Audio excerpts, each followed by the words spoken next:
How to take backup in ERP 9. Want to open ERP 9? Go to Gateway of press F3 Company Info, select Backup.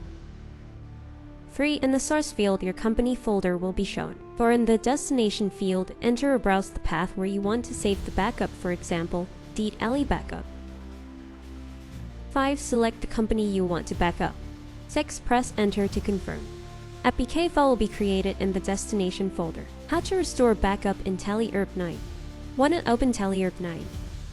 Go to Gateway of press F3 Company Info, select Restore.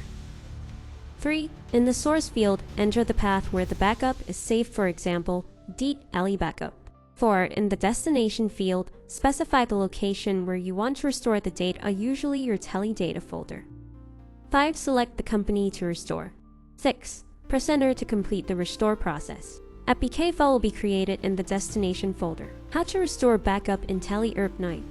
Want to open ERP 9? Go to Gateway of press F3 Company Info, select Restore. 3. In the source field, enter the path where the backup is saved, for example, .ali backup. 4. In the destination field, specify the location where you want to restore the data, usually your data folder. 5. Select the company to restore. 6. Press enter to complete the restore process.